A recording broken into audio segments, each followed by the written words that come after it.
This is Mr. Tiziano trying to set up his tripod. He's having technical difficulties. His GoPro doesn't like him. It's not my GoPro. My boss GoPro. Now what? I don't know. You guys remember that guy from the videos, Mr. Tiziano? He's fucking weird, but you saw his videos, saw what he can do. That's this guy. I don't know if you guys see his. Let's check if you can see it. Yeah, you can see it. Mr. Tiziano was working on a documentary. The documentary was never made. Nevertheless, it was filmed. It just went nowhere. What he wants to do is, what he's trying to do is... What am I trying to do? I'm doing it. Yeah, so... Unfortunately, you wanted a documentary, but you ain't gonna get it. So the best we could do was a podcast about the making of a documentary that never was. And that's what it is. Chases a Race, the podcast. We haven't recorded nothing yet. What do you mean? We've been recording for like 10 years. Shut the fuck up. And I wanted to do about him and about them. The Battle of a GTR. Fast things in the wild. Oh shit. Donuts. Oh, there's Food donuts on stamps there. 323. Yep. Food. Ooh, yep. How not to build a project car. How to build a project car. You have the beginning of Armand. So we're going into the history of street racing. We're going into should we have a track? Should we not have a track? Brotherhood of the Street Racers. The NHRA. Documentary is about you. But it's also and mainly about street racing. It's actually pretty good, and that's why I watch this shit. And every week on his channel, one episode uploaded, and then we're gonna have a link where you can actually see what we filmed and what we are discussing on the podcast. And so this is the first episode of said podcast, and there are another 10-15 to go. Yeah, fuck it. I mean, there's not much to say. Either you're gonna watch this one, you like it. If not, fuck it. Like I said, the end product is gonna be the documentary, and I've seen bits and pieces. I fucking love it. Maybe because I was a part of it. You guys may not love it, but I feel you guys probably will. If you're watching this from Valley Racing, I'm pretty sure you'll love that shit. I did it for me, and I did it for the community, and it seems like a waste for nobody to see it. He recorded a lot of shit. So now that I'm a certified loser, I'm happy for everyone to see my failures. Now I suffer from it. Now it's your turn. Yeah.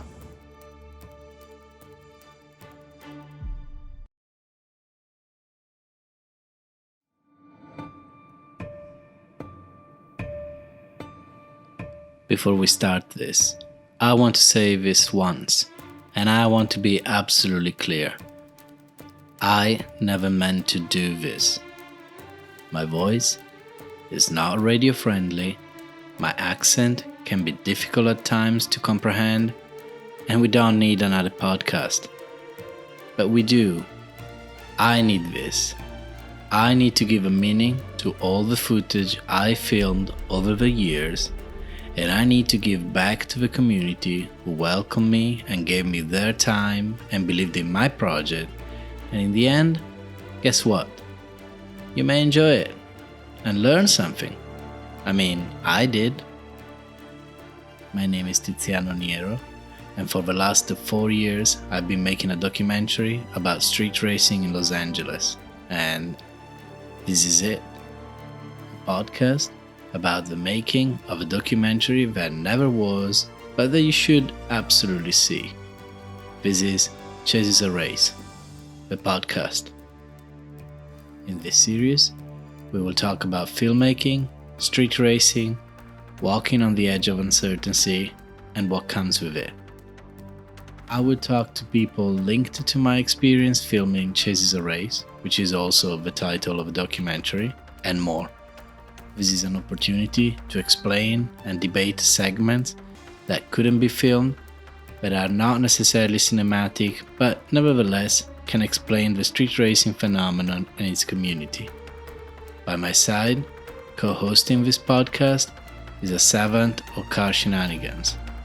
Edward goes on Instagram by the name of 818__1320 and on YouTube with the name Valley Racing. We will get into what those numbers mean, but first of all, hello to you, or should I say, good morning, good morning. Good morning, Mr. Tiziano. Why good morning, good morning? Why good morning, good morning? Well, Most of the races actually happen after midnight, so it's technically really is morning. And I like to take a lot of naps throughout the day, and sometimes before the races. So for me, it's just waking up. So to me, it's just like you wake up in the morning, So good morning, good morning. Just became a habit and kind of stuck. I like to clear a couple of things straight away. Edward doesn't consider himself a street racer because he doesn't race. He's a filmmaker out there documenting the street racing scene. And although he was standoffish in the beginning, in time he's been supportive and proved to be an invaluable help with my filming. He's now a friend. But in the beginning, you didn't want anything to do with me, did you? Yeah, well, I didn't know you, and then I seen you a few times with the Valley Private, and to me, you were different, looked like a tourist. But some would say you look like a cop, so just different in our scene just doesn't do too well. So just instantly people think it's a cop, so I distanced myself. Eventually, Valley Private was the one that encouraged me. He's like, hey, this guy's, you really need to meet this guy. He said he messaged you and you didn't respond to him, which it was, I guess, it was a direct message through Instagram. And when I went back to look at it, it was something like an invitation for coffee or something. And the way I don't know, maybe it's the way he worded it. It looked like more like a date to me. So I ignored it. Definitely not interested. So just blew it off. And then I'm not sure exactly how we ended up talking, but I think just eventually seeing you around more often, eventually just started talking from there. Oh, I remember how you started talking to me. Because I wasn't going away. I was keep showing up, and more people in your group were talking to me and getting more used to my presence. And eventually, one night, I told Valley Private, who was the first person that I started interviewing and talking to in your group, I said, this is ridiculous. But just tell him that I'm not going to go away, so he might as well get used to and talk to me. And so one time you came out of a burger joint after Valley Private came in and talked to you. And from there on we start talking. Then I showed you some bits that I start filming, and somehow I caught your attention. And then I interview you, and the rest is history. But back to our story. You mentioned that you like to take naps before races that they start after midnight. I think before we go any further, we should define, what do you mean for races? What is a street racing to you? Street racing, for the way, like what I film, is, racing from a dead stop, and, both cars line up, the race starts, and you race to a finish line, which most of the time it's a quarter mile. So we call it a 1320 race or a quarter mile race, and it's done on the street. So that's why it's street racing. Okay, so we found out what 1320 means. It's the number of feet in a quarter of a mile, and it's a slang for street racing. And so what 818 means? 818 is the area code for the San Fernando Valley. We call it the Valley, but it's known as the San Fernando Valley. San Fernando Valley is just a little bit north of Los Angeles, California. So put the numbers together, 818, 1320, Valley Racing, and that's just how it came up with the name. Okay, so from now on, to avoid confusion, when we say street racing, we mean 1320. The type of races that I film are mainly those dead stop racing to a quarter mile. We're now using the term street racing for other type of races that the public or indeed the police consider as street racing. Canyon racing is one thing. Roll racing, where people race on the highway, is another. Impromptu traffic light races is another thing. Sideshows and takeovers are considered part of street racing, but are in fact have very little to do with racing or competition. Yeah, all those are different types of racing, but not the racing that we do. It's roll racing will be on the freeway. Then you have people that race light to light. That's completely different. That's just something that happens randomly. Then the takeovers are not racing. They're just, doing donuts and stuff, different as well. So why is it important to organize races? Well, it's organized because there's money involved. So things need to be clear. That way they try to keep a line, whether you won or lost, and try to set the rules up beforehand. That's where the negotiation takes place. and they lay down all the rules. And most of the time, the races, the rules tend to be the same, but each race will be different and have slightly varying different rules, pretty much. So, how did it all begin for you? How did you get attracted to street racing? I don't remember how many years ago it was, but it seems like forever now. But it was mainly just friends were going to car meets. Car meets are like, you know, people hang out in parking lots and just, you know, they all pull up in their cars, find a vacant parking lot, whether it be a fast food restaurant, a grocery store, whatever it is. Just so a lot of my friends were just there, and so that's what draws you, and then becomes like one big hangout for everybody. That eventually for me became car meets, and then race meets, and then private races, and I just started filming from there. For me, it all started with a motorcycle trip to Big Bear Lake. I took that trip after I was made redundant from an ad agency job that I was doing, and I sort of needed time to think about my next move. I went up, I drank, and I woke up in the morning and I walked about town looking for coffee. And I noticed that there were a lot of German cars, Audi, VWs, BMWs, even cheap Porsches, if there is such a thing. And I noticed that they were all somehow modified. The crowd was younger, the cars sort of like 20, 30 years old. And they had a negative camber, they had huge or small spoilers, different paint schemes from what would have been original stickers.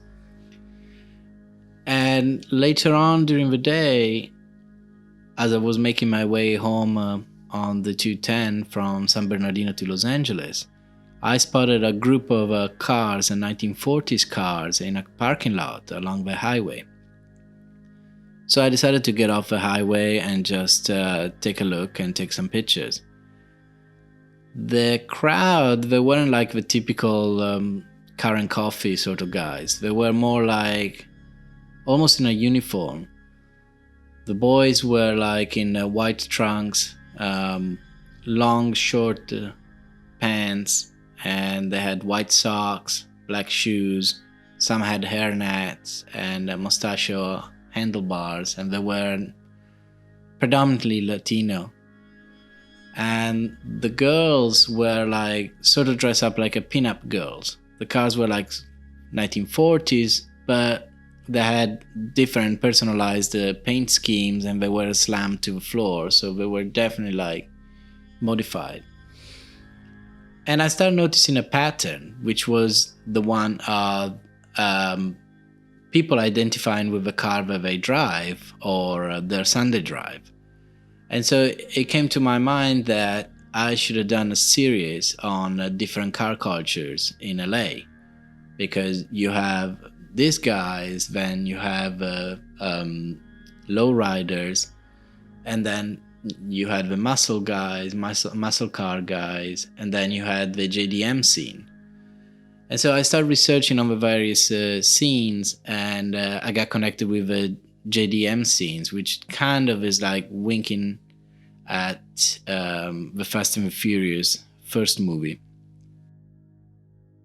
I went to a couple of meets, which is like a bunch of cars, mainly Japanese Hondas and Toyotas, parking a parking lot modified to different extents. And I was informed that there was like a darker side of this, which was street racing. I started driving around at night.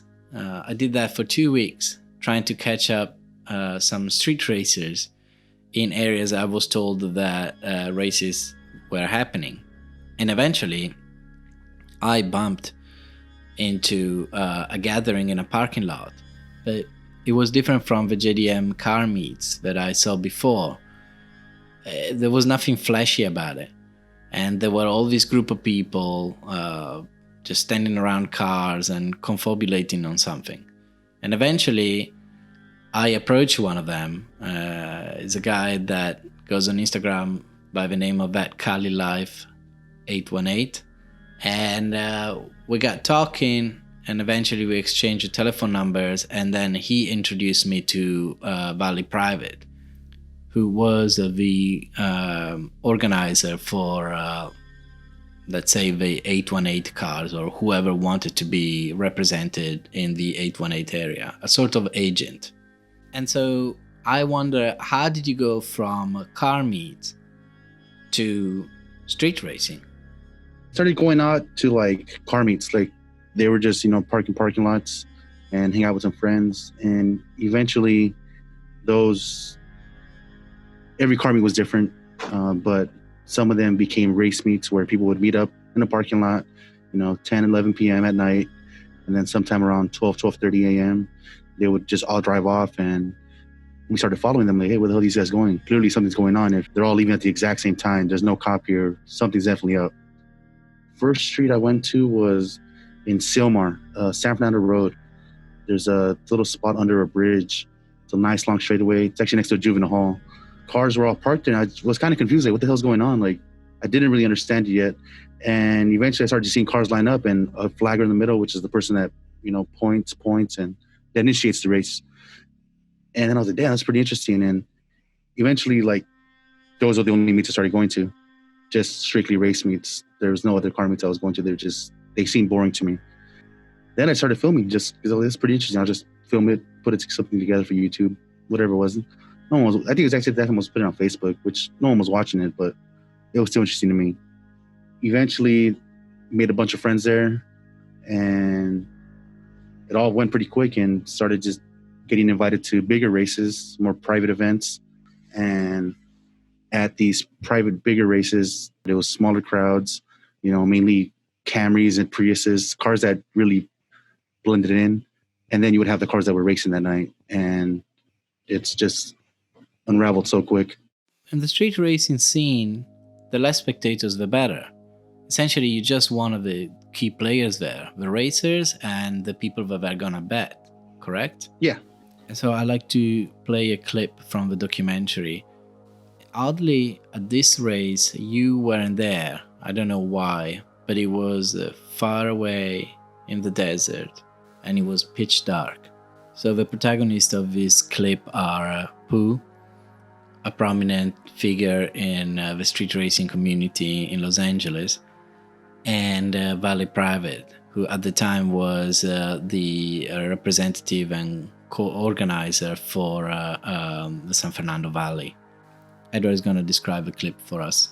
When that text message go out, or however you find out about this race, Facebook, Instagram, whatever they put it on, you're there for that race. Starts off with Pooh talking. You're not innocent. And I tell people, a few things can happen at this race. You can get killed, you can get hit, or you can go to jail and lose your money. Either or. You know the consequences of this when you come out here. So if you don't want to get hit, go to jail, or whatever it may be, lose your car, don't street race. Don't come out. Go in the stands and sit at the track. Ain't nobody forcing you out here, so you're not innocent. You're a part of what's going on. All right, so now the clip is changed to a street in the middle that looks like the desert. I want to say it's the 661 area. It's an Evo and a Corvette lining up. That feeling, going down the lane, racing for money. You need the rumble of the motor, you need that smell of the gas, that smell of the burning rubber. Like that's part of the experience of it. There's a person starting the race. He's pointing at one. Looks like the Corvette first. Then he's pointing at the Evo. There you go. Right there. Right there.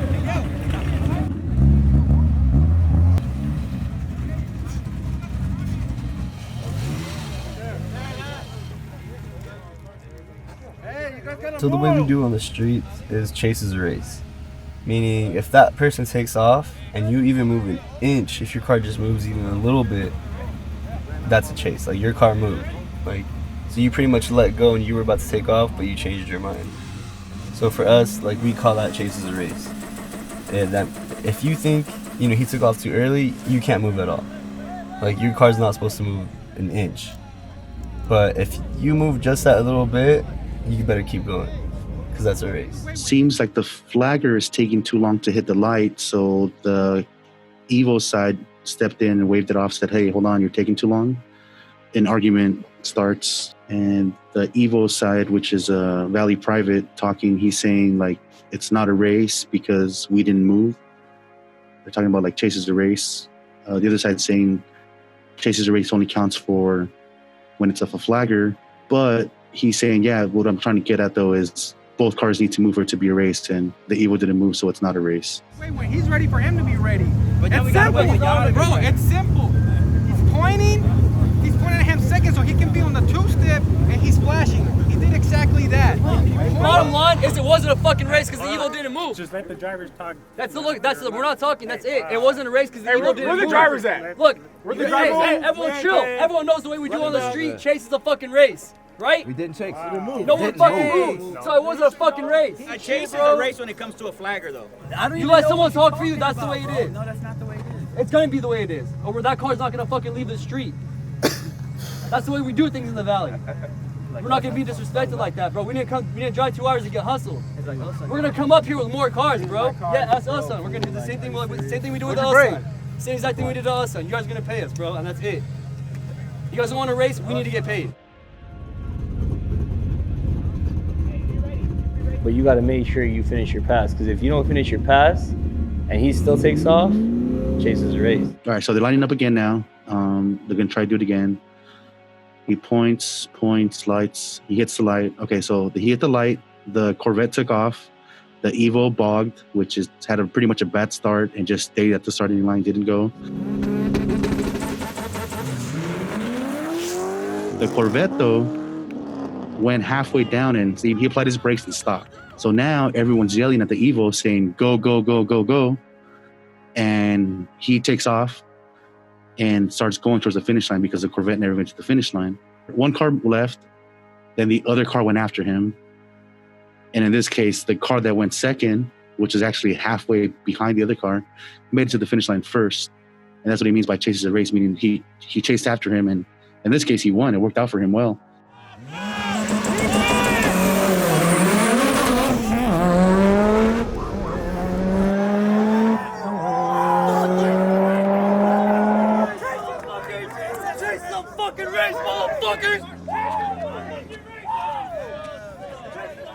So I love this clip, and I always meant to start the documentary with it because it encapsulates the difference between racing in the street and at the track in an HRA sanctioned event. Because at the track, rules are meant to be followed.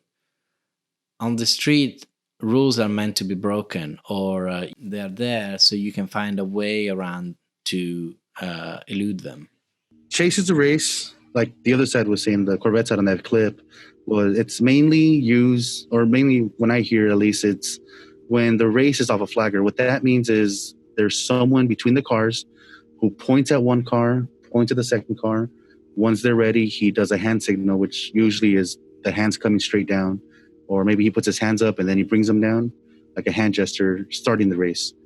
Now, sometimes people want to leave early before the start of the race. So before the hands come down or before the flag or whatever he does to start the race. And some people would say that's cheating. You know, like, hey, you left before the start of the race, you lost. But they came back and said, you know what, well, chase is a race. You know, you took off after me. So it's a race. If both cars move, even if you think I left early and you still went after me, it's a race. So whoever gets to that finish line first wins. Now, usually have to time it. The car that left first tends to win because he has a little bit of a head start. But some will call it cheating. It's just, you know, in the street, it's about hustling. So you want every advantage you can get.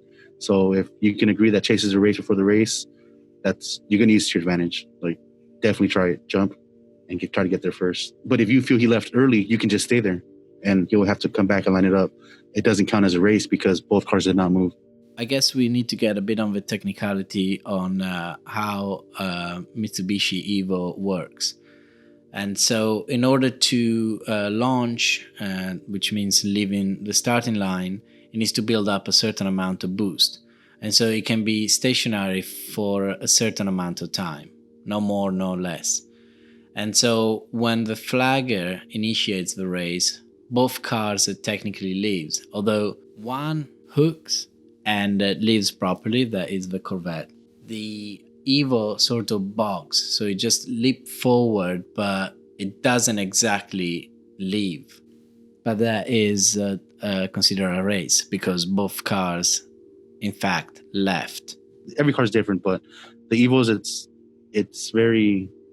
they're very picky. And if you don't leave when it's supposed to, you're going to get things like that where he bogged, which means, he tried to leave. He did his best to leave with the Corvette, but the car stayed there. It almost looks, if you look at it, it looks like he choked. Like just the car just boom, boom, boom, and just it stayed there. It didn't go. Like it looks weird. So in this case, if the Corvette would have kept going to the finish line, he would have won because the Evo left the starting line. He maybe only left, 6-7 inches, but he still left. You moved forward. It was forward motion. The race has initiated. You both left. It's now a race. As the Corvette stopped, the people that were on the Evo side were like, hey, they said, hey, Evo, go, go, go, go, go. And in that clip, there's people standing in front of the car, like wondering what's going on. And they immediately just got out the way and told the Evo to go. So the Evo just took off. And I think the Corvette tried to go after him too again. But by the time he noticed the Evo was coming, he couldn't make it to that finish line fast enough. So the Evo made it to the finish line first. And the Evo won that race. And I'm assuming he got paid. That seems like a fair win to me. Some might call it cheating, but it's like I said, you want to do everything you can to get paid because it's about gambling and it's about money at the end of the day. You want to win to get paid. So I guess there's an important element that happened before the race, which is the choice of the flagger. Now, there are three options there. The flagger can come from the, let's say, home team or from the visitor team, or it could be someone neutral, so belonging to neither group. But what is a flagger? A flagger is the person who starts the race. So the person who stands in between the cars and tells them when to go. Usually it's, point at one car, he flashes his lights, or sometimes he flashes his lights to let him know he's ready. The flagger know he's ready. Then he points at the other car, and then that person flashes their lights to let the flagger know he's ready. And then the flagger turns the light on to start the race. Or sometimes people have people that stand next to their cars and give a thumbs up, like, hey, my guy is ready. And with the flagger, yeah, you flip for it usually, and the winner gets to choose who flags it. So in that case, that Evo and Corvette race, looks like the Corvette side won that flagger, so that was their flagger.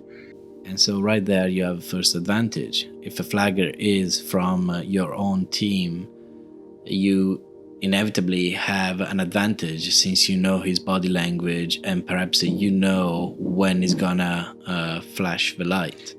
Yeah, a lot of people try to, if you win flagger, you want to, a lot of people practice it on their own time. They sit there and or they'll tell them hey, look, I'm going to point at you. I'm going to point at him. When he flashes his lights, I'm going to hit the light immediately. So just be ready. Or they'll be like, I'm going to take 2 steps back.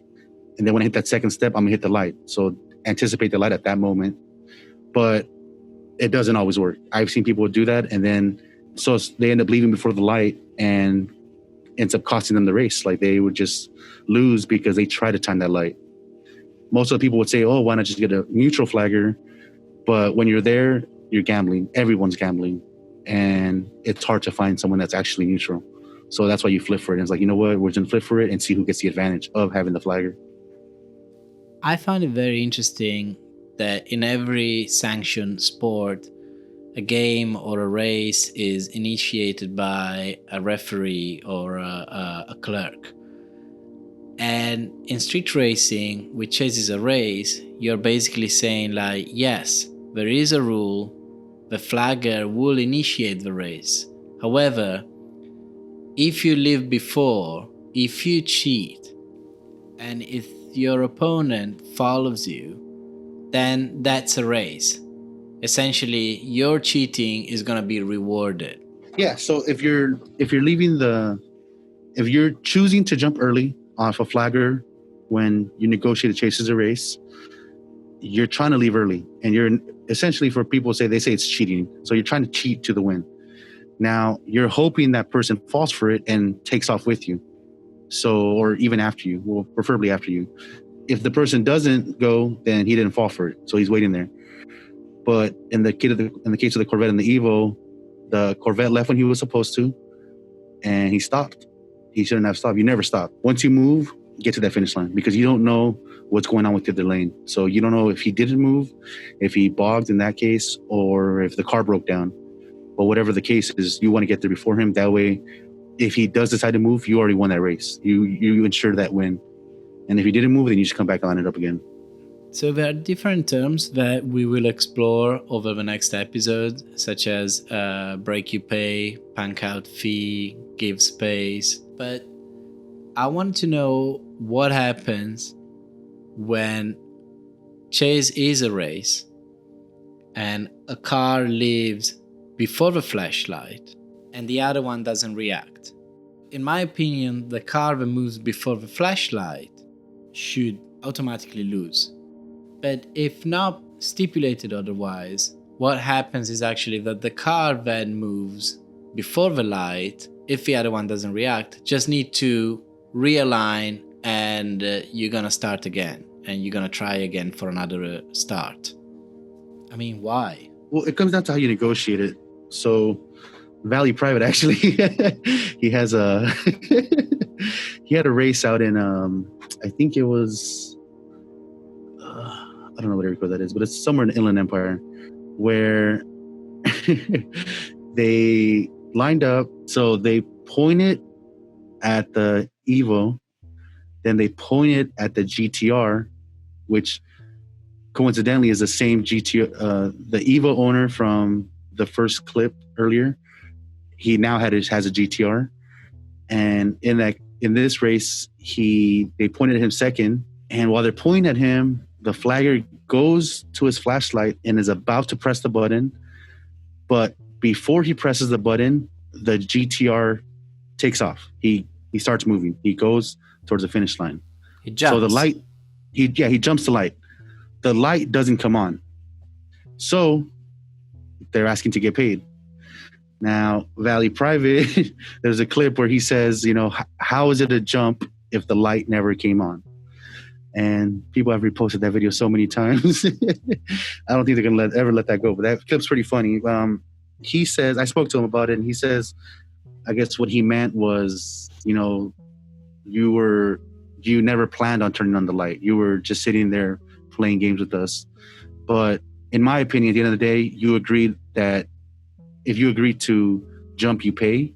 You should pay that. Even if the light didn't come on, that doesn't matter. You left before the light came on. Whether the light was going to come on or not, that doesn't matter. You left, and you should have paid. That was a straight jump. Light didn't come on, so how's it a jump? That's why I wanted him to drive. That's why you can't drive. I'm not gonna argue. I'm not gonna argue right now because no one's gonna get paid over that bullshit. He jumped. Explain how that's a jump because the light never came on.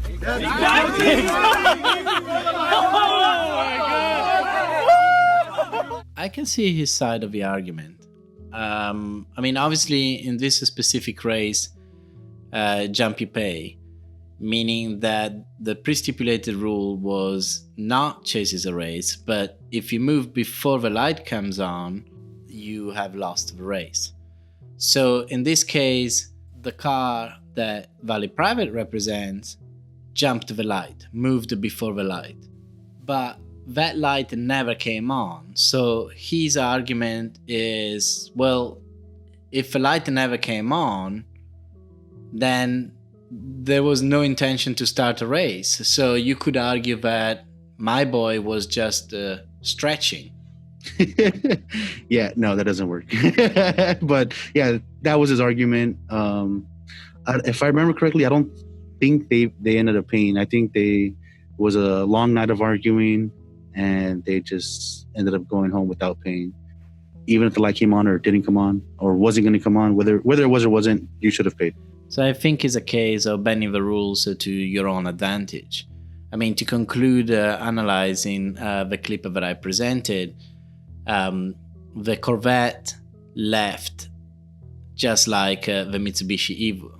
The difference is that the Corvette hooked while the Evo, whether it was burnt at the light, meaning like that it built booster too early before it was released, or whether it was like a driver's error, it bogged. So it essentially just leaped forward, but without essentially running.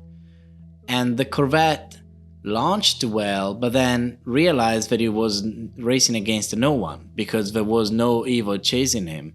So I think it's a human instinct to sort of stop or looking at your back. And it's very difficult to be in a state of mind of just racing your own self. You usually race an opponent. So the Corvette stopped because it was confused by the fact that it didn't have an Evo next to it and it didn't complete the pass. And so, as Valley Private explained in the video, the Evo chased and crossed the finish line first and, well, chases a race. There's natural instinct to want to stop and, assess the situation. Hey, what happened to that car? Why isn't he coming? But in this case, for the Corvette, it cost him the race because he stopped before the finish line, and it gave the Evo the chance to, still go after him and get to that finish line first. And that's why they got paid.